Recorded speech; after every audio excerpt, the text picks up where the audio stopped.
بسم الله الرحمن الرحيم.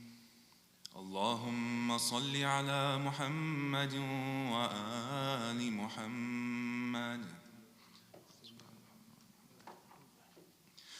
اللهم إني أفتتح الثناء بحمدك، وأنت مسدد للصواب بمنك، وأيقنت أنك أنت أرحم الراحمين في موضع العفو والرحمة، وأشد المعاقبين في موضع النكال والنقمة، وأعظم المتجبرين في موضع الكبرياء والعظمة.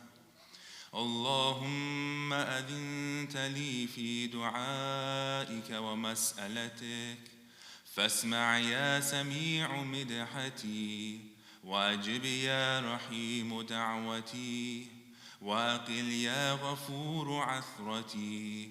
فكم يا إلهي من كربة قد فرجتها، وهموم قد كشفتها، وعثرة قد أقلتها، ورحمة قد نشرتها، وحلقة بلاء قد فككتها. الحمد لله الذي لم يتخذ صاحبة ولا ولدا، ولم يكن له شريك في الملك، ولم يكن له ولي من الذل، وكبره تكبيرا.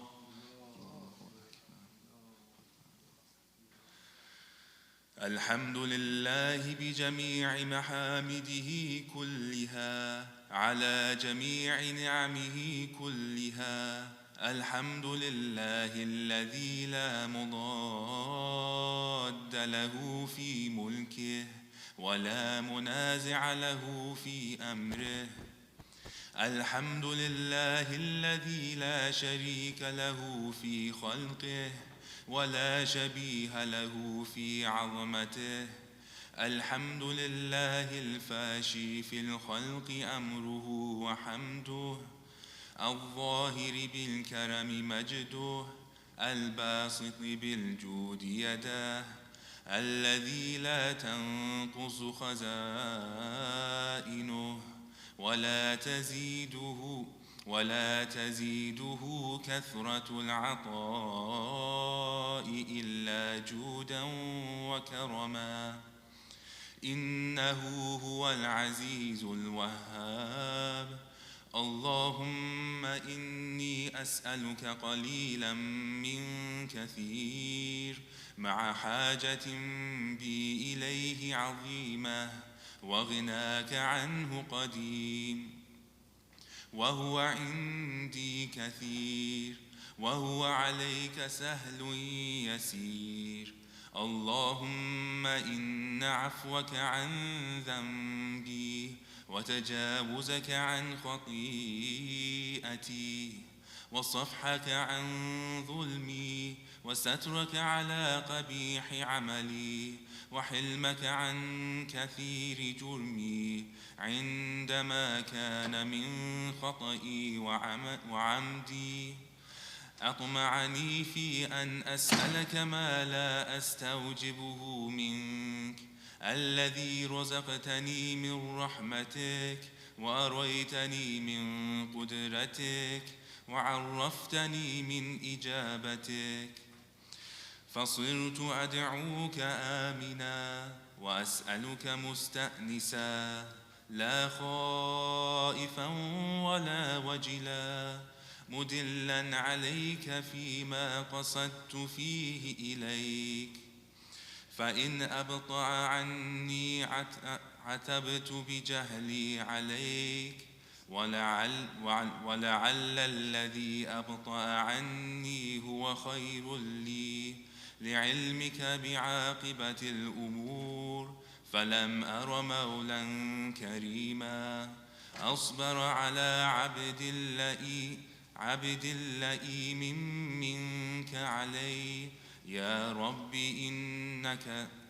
يا رب إنك تدعوني فأولي عنك، وتتحبب إلي فأتبغض إليك، وتتودد إلي فلا أقبل منك، كأن لي تطول عليك، فلم يمنعك ذلك من الرحمة لي والإحسان إلي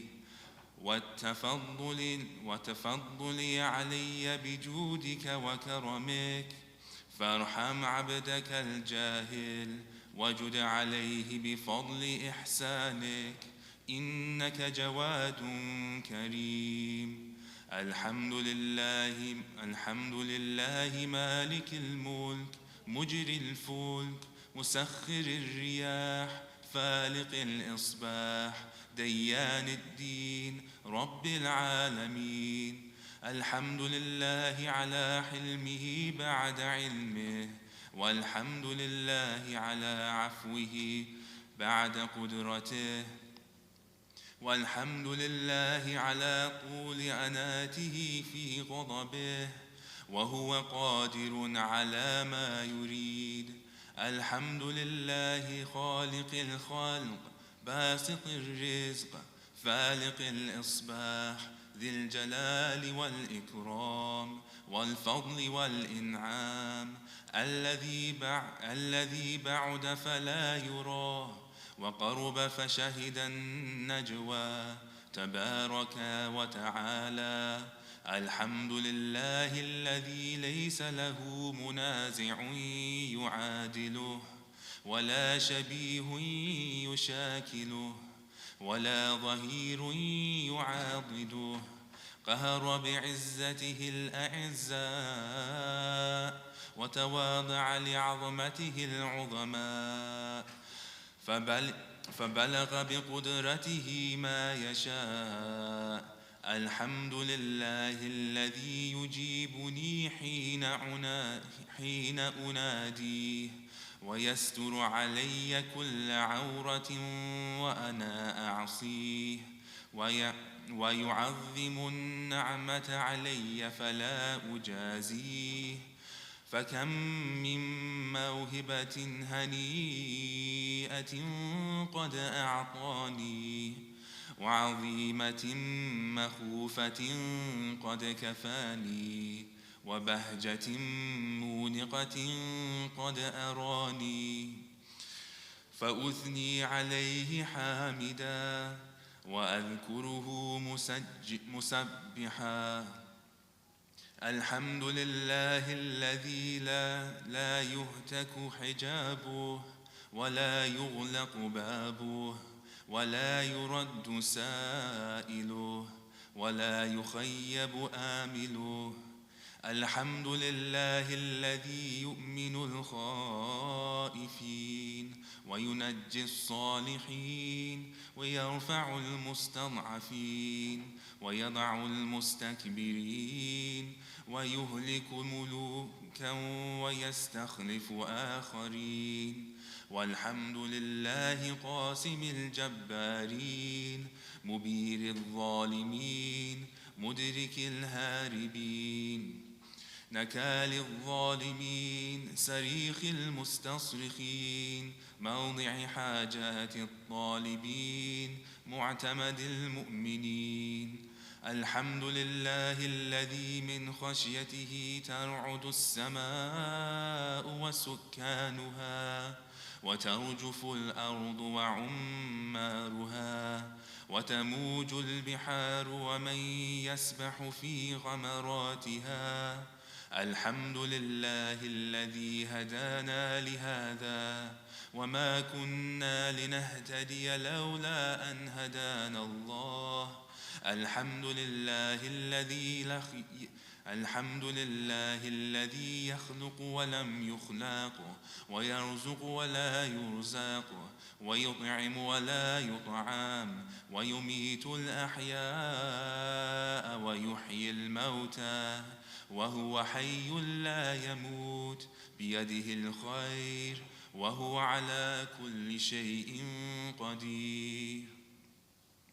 اللهم صل على محمد عبدك ورسولك وأمينك وصفيك وحبيبك وخيرتك من خلقك وحافظ سرك ومبلغ رسالاتك، أفضل وأحسن وأجمل وأكمل وأزكى وأنمى وأطيب وأطهر وأسنى، وأكثر ما صليت وباركت وترحمت وتحننت وسلمت على أحد من عبادك وأنبيائك ورسلك وصفوتك وأهل الكرامة عليك من خلقك. اللهم وصل على علي أمير المؤمنين ووصي رسول رب العالمين، عبدك ووليك وأخي رسولك وحجتك على خلقك وآيتك الكبرى والنبأ العظيم. وصل على الصديقة الطاهرة فاطمة سيدة نساء العالمين، وصل على سبطي الرحمة وإمامي الهدى الحسن والحسين سيدي شباب أهل الجنة، وصل على أئمة المسلمين علي بن الحسين ومحمد بن علي وجعفر بن محمد وموسى بن جعفر وعلي بن موسى ومحمد بن علي وعلي بن محمد والحسن بن علي والخلف الهادي المهدي، حججك على عبادك وأمنائك في بلادك صلاة كثيرة دائمة. اللهم وصل على ولي أمرك القائم المؤمل والعدل المنتظر، وحفه بملائكتك المقربين وأيده بروح القدس يا رب العالمين.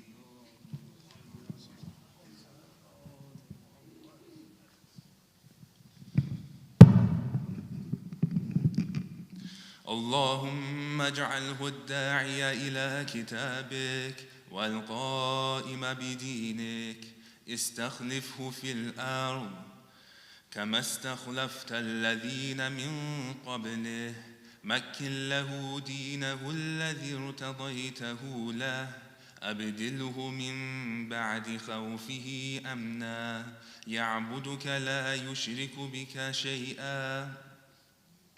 اللهم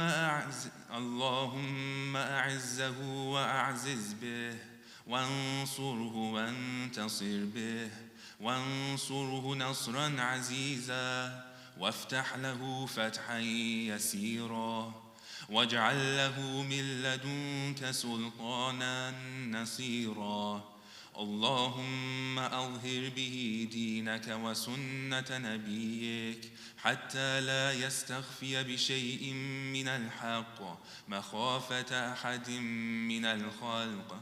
اللهم إنا نرغب إليك في دولة كريمة تعز بها الإسلام وأهله، وتذل بها النفاق وأهله، وتجعلنا فيها من الدعاة إلى طاعتك والقادة إلى سبيلك، وترزقنا بها كرامة الدنيا والآخرة.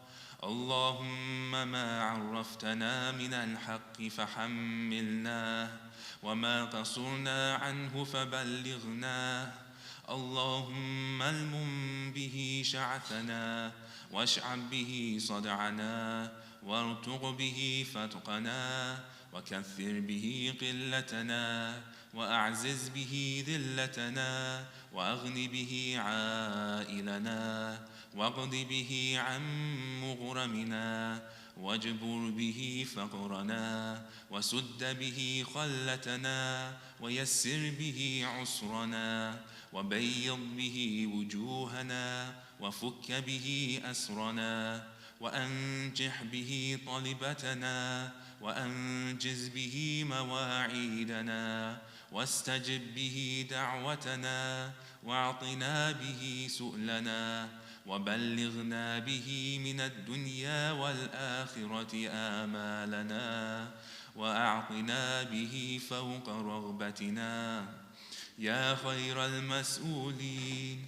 وأوسع المعطين اشف به صدورنا وأذهب به غيظ قلوبنا واهدنا به لما اختلف فيه من الحق بإذنك إنك تهدي من تشاء إلى صراط مستقيم وانصرنا به على عدوك وعدونا إله الحق آمين اللهم إنا نشكو إليك فقد نبينا صلواتك عليه وآله وغيبة ولينا وكثرة عدونا وقلة عددنا وشدة الفتن بنا وتظاهر الزمان علينا فصل على محمد وآله وأعنا على ذلك بفتح منك تعجله وبضر تكشفه ونصر تعزه وسلطان حق تظهره ورحمة منك تجللناها وعافية منك تلبسناها برحمتك يا أرحم الراحمين اللهم صل على محمد.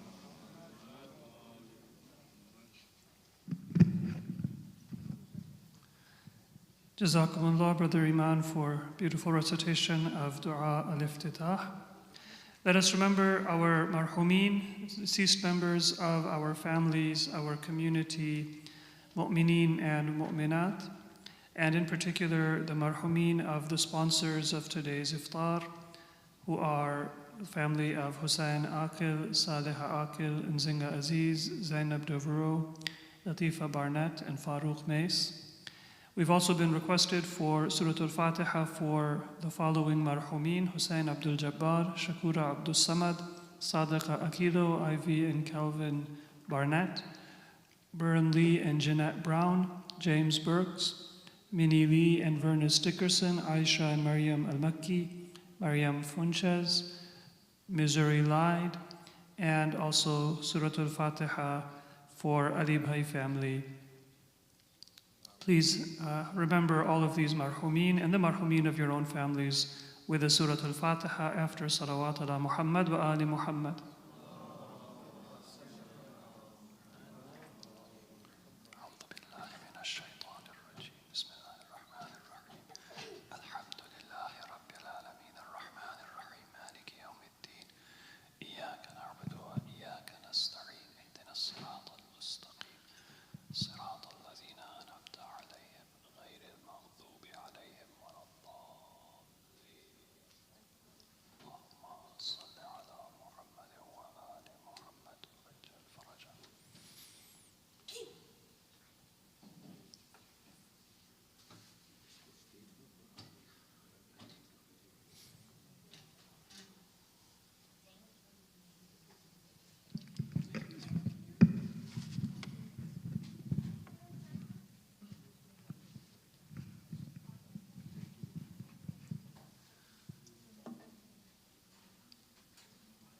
صلوات على محمد وآل محمد.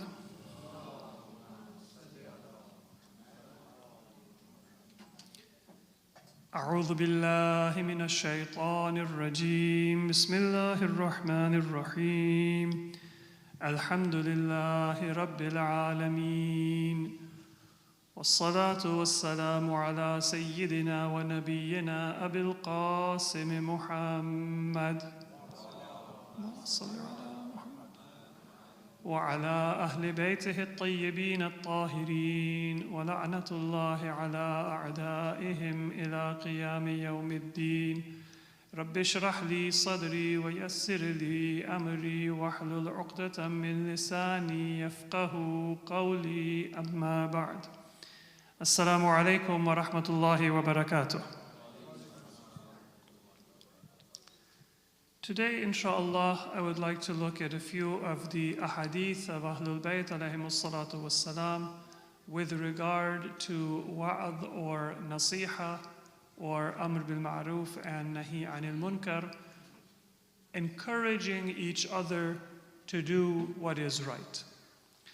And this is one of those Islamic teachings that maybe more than most others, we either have one extreme or the other. So many of our other Islamic teachings, we try to apply them and we can never do a perfect job, but we often are able to do an acceptable and a decent job. Many times when we make the intention to do a good deed, whether it be salat or whether it be zakat or whether it be sawm or whether it be ziyarah or hajj, I can't say that I am as sincere and as focused as I should be, but many of us, we know how to pray and we can perform a valid prayer, even if we still need to focus on our concentration and do it better. We know how to do a valid fast, even if we may be able to control our thoughts, control our words and our deeds better while we are fasting, and so on with our other acts of worship. But when it comes to offering advice, amr bil ma'ruf and nahi anil munkar, we often find that there are either people at one extreme who do it, but do it in a counterproductive manner, or the other extreme where people don't do it at all. And this would be, for example, if I fasted, but my fast reduced my willpower. If I prayed, but praying made me more arrogant and less aware of Allah subhanahu wa ta'ala. That's what it means to do something and have the opposite effect. So in many cases we do amr bil ma'ruf and nahi anil munkar, meaning we want to encourage and command what is good and forbid what is evil, but what ends up happening in society? I give you advice, and I do it in such a harsh or a rude way that you decide whatever I'm going to do, I'm not going to listen to what that person said. Until now, maybe I made that mistake occasionally and by mistake, but now I'm going to come in front of that person and I'm going to show them that I'm going to do the opposite of what they said. That is because of one extreme. And the other extreme is where we have people who say that, well, the other person is making a mistake. What does it have to do with me? That's their life. It's their business. That's their choice. I am not going to interfere or to butt in. And according to Ahlul Bayt alayhimus salatu wassalam,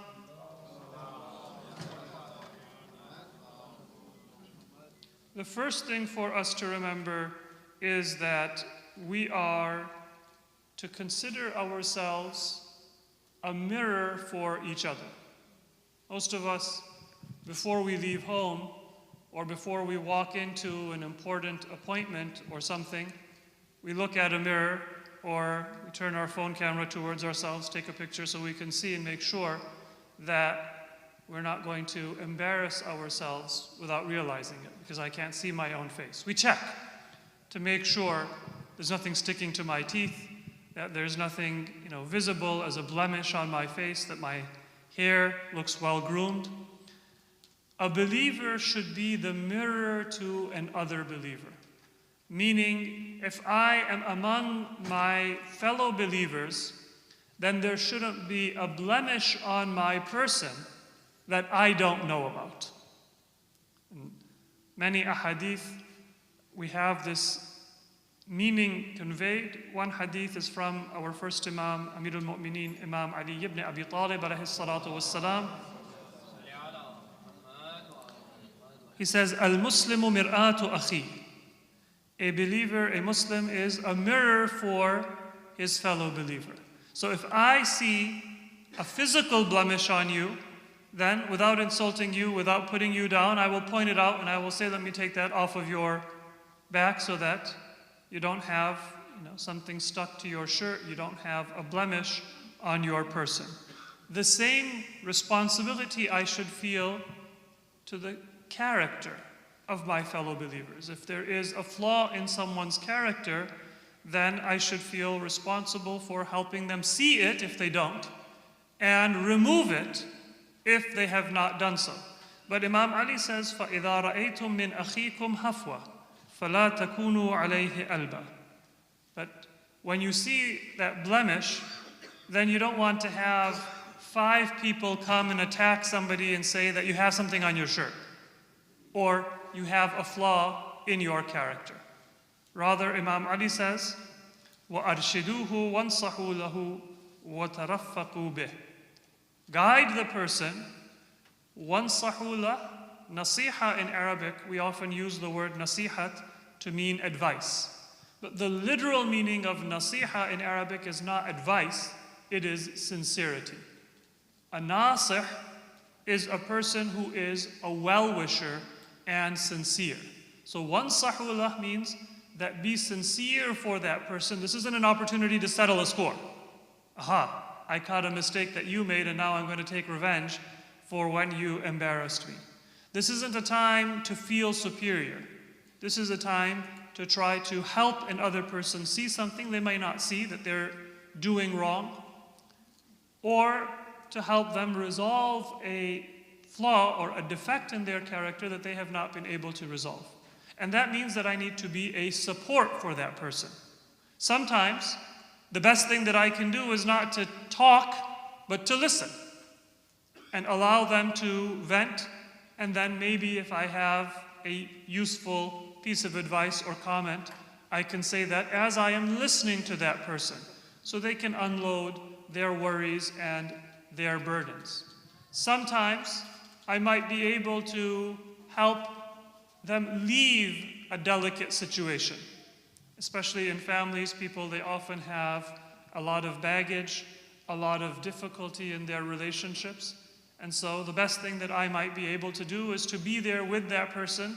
And if I see that the conversation is taking a negative turn, to throw in some other topic or to change the flow of that conversation to prevent a disagreement or an argument. Wansahullah means do what you need to do to show your goodwill and your sincerity. Not necessarily just to make a point that, well, I said what was right, or what I said was not undeserved. And then Imam Ali says, وَتَرَفَّقُوا بِهِ. And make sure that you use rifq, softness, delicateness, courtesy when you speak to others. Don't do so in a harsh manner. So this is addressing both extremes. One is al-mu'minu mir'atul mu'min. I am a mirror for you. And what use is a mirror if it doesn't point out your flaws? I can look at a mirror and I can tell if the front of my clothes are ironed. I hope they're ironed, otherwise that would be a bad example. But I can't use a mirror to tell what's behind me, because the mirror doesn't show what is behind me. Either I'll have to use 2 mirrors, or I'll have to ask somebody that, is my hair sticking up in the back? Are my clothes ironed or stained in the back? Similarly, if I am not able to help you see what defects you have, if you are not able to help me see what defects I have, then we are not functioning as a mirror for one another. So the idea that, well, it's everyone's private life, that is the first extreme this hadith is addressing by saying, consider yourself a mirror. And a mirror is only useful if it shows that which needs to be seen. And then the other extreme is that we point things out, but we do so in a harsh manner. And the hadith also addresses that extreme by saying, وَتَرَفَّقُوا بِهِ. Be kind and soft. وَانصَحُوا لَهُ. Give nasiha, which means show your sincerity and your goodwill. Approach advice with humility and not with self-righteousness or with arrogance. وَأَرْشِدُوا. But be there to provide guidance when it is needed. According to a hadith of Prophet Muhammad Mustafa sallallahu alaihi wasallam, a person who shows the greatest goodwill to others and tries to make a difference in their life will have the highest rank in the hereafter. Our Prophet has said, إِنَّ أَعْظَمَ النَّاسِ مَنْزِلَةً عِنْدَ اللَّهِ يَوْمَ الْقِيَامَةِ أَمْشَاهُمْ فِي أَرْضِهِ بِالنَّصِيحَةِ لِخَلْقِهِ, as is reported. The one person who will have the highest rank in the hereafter on the Day of Judgment is the one who is the most frequent to give nasiha and to show goodwill and to provide advice when needed among the creatures of Allah subhanahu wa ta'ala. So that is a noble and an honorable task, and it was the task and the role of our prophets and our imams themselves. But not just our prophets and not just our imams. It is also our role for each other. One of the obstacles to being able to have a constructive relationship in our community of giving and benefiting from advice is that we are not receptive to receiving advice. And receptivity is something that allows a culture of helping and intervening in each other's lives to develop. And receptivity means that I should also be receptive if the advice that is given is not always perfect. So the expression is found in a hadith of our sixth Imam, Imam Ja'far al-Sadiq alayhi salatu wassalam, that أحب إخواني إلي من أهدى إلي عيوبي. My most beloved brother is one who gives me a gift of my shortcomings. Of course, the Imam does not have any shortcomings, but it is a principle which is universal. And so even our Imam, who is ma'soom, expresses that principle. A gift means that on the part of the person who is giving that gift, I'm telling you your fault, your uyub, plural of aib. It's not a pleasant gift, but I wrap it in gift wrap and I give it with love as if it is a gift. So there is a responsibility when I'm giving that guidance to do so gently and not harshly. But then when you receive a gift, let's say it's a gift that is not something that's useful to you. Sometimes, children, they have relatives who haven't seen them for a while, and so that aunt or that uncle with a great deal of love and sincerity brings you a toy that's for a 7-year-old, but now you're 12. Right? And, you're not going to enjoy that book that teaches you the shapes anymore. That was 10 years ago. It's a gift. It's not well delivered or it's not a useful gift, but what do you say? I'm not 4 anymore. Take it back. Well, if we've raised our children well and if we are well raised, even if it's an ugly sweater, even if it's a toy that's not for my age, I say, thank you so much.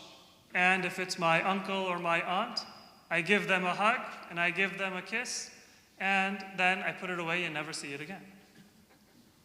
When somebody gives you a gift, even if they may not know how to say it well, sometimes elders in our community, they'll scold us, or our parents or others. A culture of being able to benefit means that I have to be able to absorb that punch and not immediately shut them out. So that hopefully, inshallah, they learn how to be better at giving advice, and I also can benefit from their sincerity, even if it might not be something that I'm actually going to benefit from. On both sides, we have to create a culture of giving guidance and advice well, and receiving guidance and advice well, regardless of if the specific advice is useful for us. Because that culture of showing our concern for each other and helping each other to become better is one of the distinguishing features of our Muslim community and our Muslim value system. I am not an island, and my life is not just my business and nobody else's.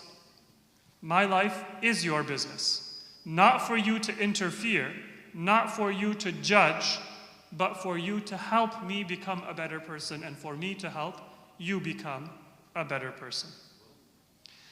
Lastly, there is a hadith from our Prophet Muhammad Mustafa sallallahu alayhi wa alihi. Because when we speak about advice, the very best advisor that you are going to have is yourself. And you will only benefit from any exterior advisor or any external advisor if you have an internal advisor. Otherwise, whether it be a prophet or whether it be an imam or whether it be a hadith or whether it be an ayah of Quran or whether it be an alim or whether it be a parent, if I don't have a conscience and my conscience is not working, none of that advice, no matter how good it might be and how sincere it might be, is going to do me a whit of good.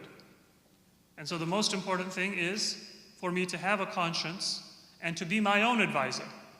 And then I will value others who also provide me advice or guidance. Our Prophet is reported to have said, إِذَا أَرَادَ اللَّهُ بِعَبْدٍ خَيْرًا جَعَلَ لَهُ وَاعِظًا مِّن نَفْسِهِ يَأْمُرُهُ وَيَنْهَاهُ. When Allah loves a person and considers a person worthy and wishes good for a person, then Allah جَعَلَ لَهُ وَاعِظًا مِّن نَفْسِهِ. Allah gives that person a wa'idh, an advisor from within that person's own soul, which is the conscience. يَأْمُرُهُ وَيَنْهَى.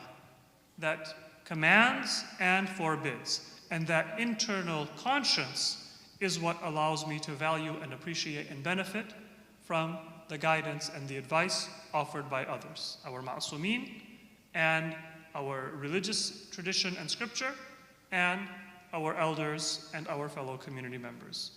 Salawat ala Muhammad wa ali Muhammad.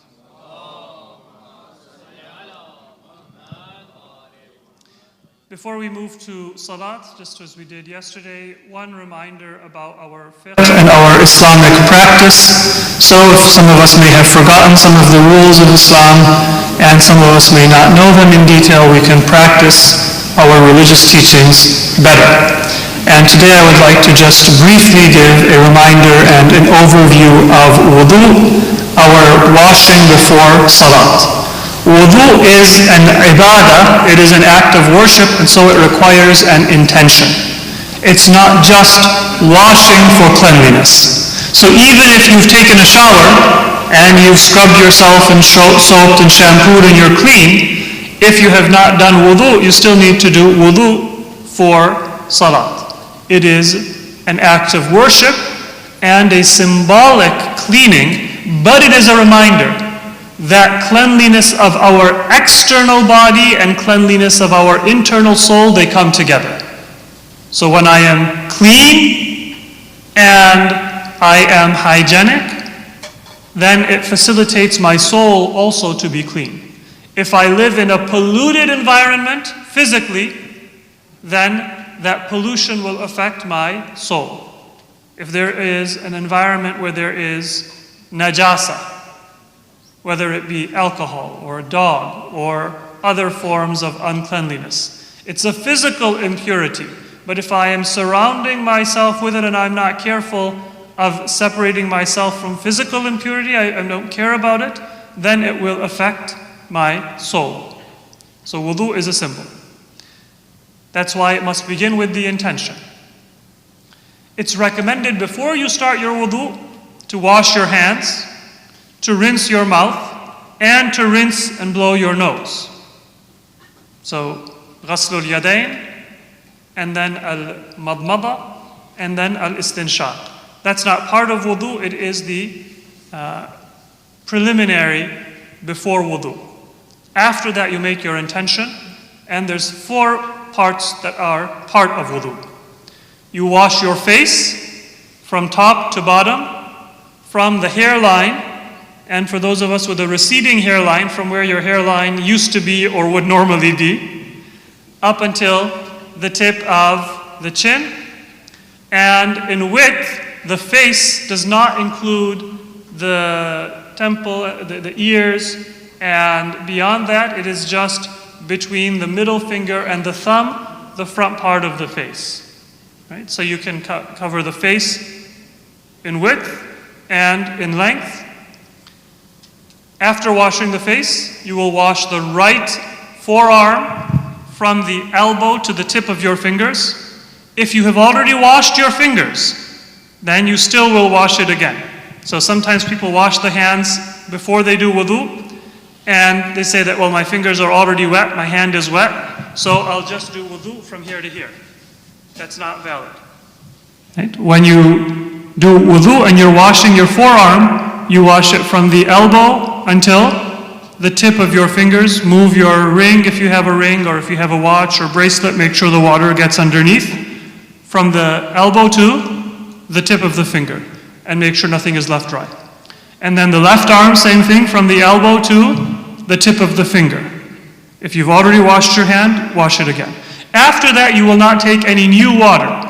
So don't put your hand under the sink again. Don't take any new water, but with the leftover moisture in your hand, before time passes and it dries, wipe the top of your head.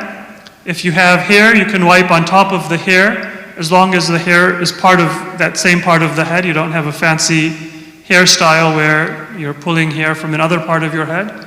Or you can wipe on the skin if you don't have much hair, or if you've shaved your head, front part of your head, just enough to say that you have wiped it, and then you will wipe your right foot from the toe all the way to the ankle, and the left foot from the toe to the ankle. The wiping must be done directly on your skin. So if you're wearing a cap, you can't wipe above the cap or a scarf. If you're wearing socks, even if they're thin socks, even if the moisture will get underneath, you cannot wipe on top of that. You must remove your shoes and your socks and physically touch either your hair or your skin and the skin of your feet. And that concludes how to do wudu properly. This is the wudu that is taught in the Quran and in the Sunnah of the Prophet and Ahlul Bayt. With that, we will conclude. It is now time to go to the other hall for Salatul Maghrib wal Isha, inshaAllah. Sallu ala Muhammad wa ali Muhammad.